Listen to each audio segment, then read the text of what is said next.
नमस्कार फ्रेंड्स। भारतीय पुराण शास्त्र में कई बार असुर और राक्षस शब्दों का उपयोग किया जाता है, लेकिन दोनों शब्द बहुत अलग हैं। असुर है धरती के नीचे, जबकि राक्षस उसके ऊपर रहते हैं। असुर देवों के शत्रु हैं और राक्षस मानवों के शत्रु। रामायण में राक्षसों का उल्लेख वनों में ऋषियों ने के यज्ञों में बाधा डालने वाले उपद्रवियों के रूप में किया गया है। इसलिए विश्वामित्र ने राम की मदद से अपने आश्रम को उनके आक्रमणों से सुरक्षित रखा। राम ने अन्य राक्षसों सहित ताड़का नामक राक्षसी का वध किया। वनवास में राम का कई राक्षसों से सामना हुआ। उनमें जानी मानी राक्षसी शूर्पणखा है, जिसने राम से खुलेआम अपने साथ संबंध रखने की मांग की। जब राम ने ये कहकर नकारा कि विवाहित हैं, तो शूर्पणखा हिंसा पर उतर आई। राम ने शूर्पणखा को जीवित तो रखा, लेकिन लक्ष्मण के हाथों उसकी नाक कटवा दी। तो इस घटना का बदला लेने के लिए शूर्पणखा के भाई रावण ने सीता का अपहरण कर लिया। लेकिन रावण राम को दंड देने भर से संतुष्ट नहीं था। उसे केवल बदला नहीं लेना था, अपनी बहन की तरह वो भी विवाह के संस्थान का अनादर करता था। उसने सीता को अपनी कई रानियों में से एक बनाने की ठानी थी। शूर्पणखा और रावण का व्यवहार इस बात का संकेत है कि राक्षस मत्स्य न्याय अर्थात जंगल के नियम का पालन करते थे। मत्स्य न्याय मतलब लोगों से बलपूर्वक चीज़ें छीनना। उनका मानना था बल ही सर्वश्रेष्ठ है और बल और चालाकी पर आधारित मत्स्य न्याय जानवरों को स्वीकार है, लेकिन जब मनुष्य उसे अपनाते हैं तो वह अधर्म के बराबर है।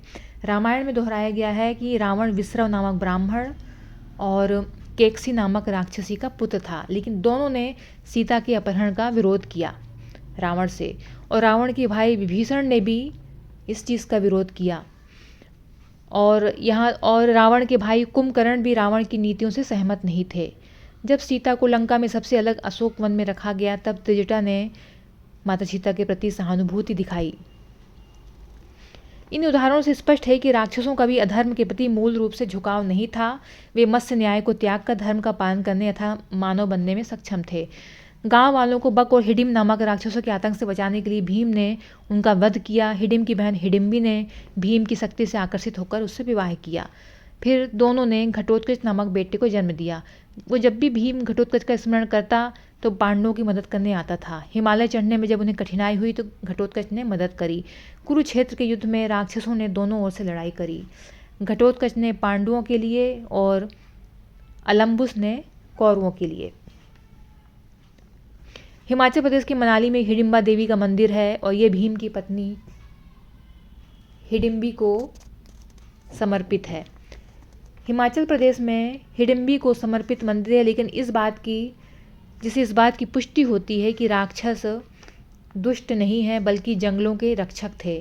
उपनिषदों के अनुसार भी राक्षस जंगलों के रक्षक थे। जिन जंगलों को मानवों ने जलाकर मैदान, बाग, चारागाह बनाए, तो क्या इसलिए मानव राक्षसों में संघर्ष हुआ?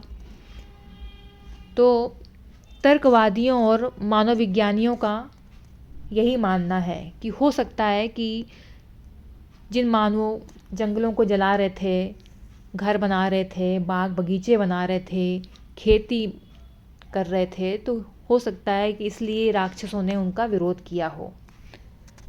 तो ये मानव विज्ञानी और तर्कवादी इस तरह का तर्क देते हैं कि राक्षसों ने अपने बचाव के लिए, जंगल की रक्षा के लिए ये सब किया हो, जिसे मत्स्य न्याय बोलते हैं।